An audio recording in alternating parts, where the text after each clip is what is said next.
Il y a quelques années, cet incendie en Charente-Maritime avait détruit plus de 10 hectares de forêt et 70 sapeurs-pompiers avaient été mobilisés pendant plusieurs heures.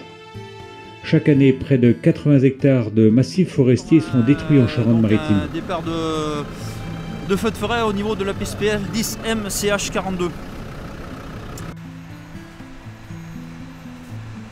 Combattre les feux de forêt exige non seulement des matériels d'intervention spécifiques, mais aussi des personnels entraînés et, exceptionnellement, les moyens aériens peuvent intervenir en renfort.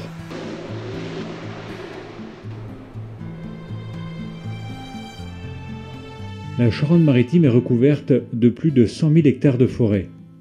Près de 130 communes sont concernées par ce risque naturel. Notre département comporte plusieurs massifs à risque qui font l'objet de toute l'attention des sapeurs-pompiers. Les forêts de la Double Saintonge sont connues pour leurs enjeux économiques, tandis que les enjeux sont plus touristiques dans les massifs des îles de Ré et Oléron et la presqu'île d'Arvert, même si ces forêts sont maillées par des pistes forestières. Équipées de points d'eau réservés au secours et de tours de guet, il n'en reste pas moins qu'en saison estivale, elles représentent un risque incendie important, d'autant que beaucoup de ces parcelles accueillent des habitations ou des campings.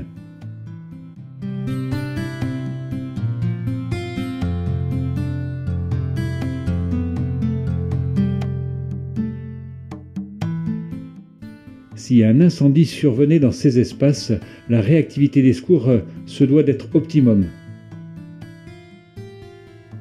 Déjà, en Charente-Maritime, la moitié des effectifs du corps départemental est formée aux techniques très spécifiques de lutte contre ces feux. Régulièrement, des manœuvres de grande ampleur sont organisées dans les massifs les plus exposés. Tous les centres de secours du SDIS-17 sont dotés d'au moins un camion de lutte contre ces incendies et une centaine est prête à intervenir à tout moment.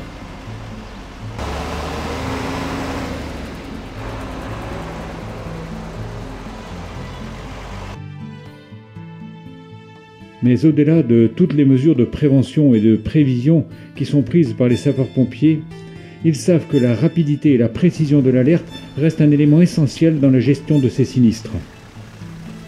Depuis des décennies dans notre département, des sapeurs-pompiers surveillent les massifs les plus fragiles depuis des tours de guet disséminés dans la forêt.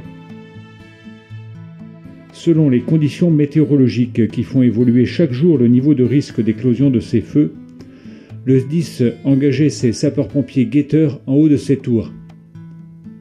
Ils travaillaient avec des moyens devenus obsolètes aujourd'hui.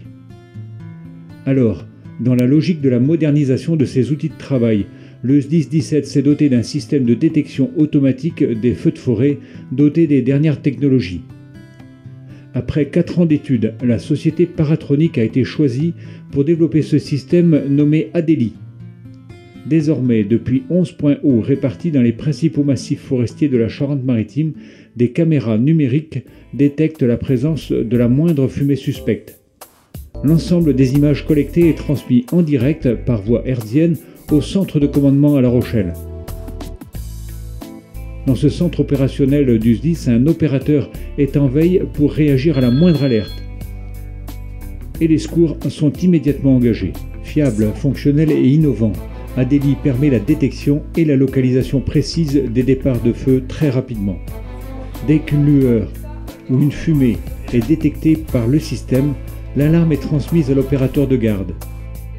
Celui-ci, situé dans l'un des 2 centres de supervision et de contrôle, soit au CODIS ou au centre de secours de Jonzac dans le sud du département, il commande à distance une caméra de levée de doute.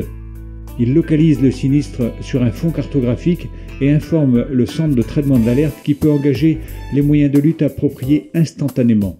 Grâce à ce dispositif, le CODIS peut visualiser en direct le développement de l'incendie et identifier les points sensibles et anticiper les renforts.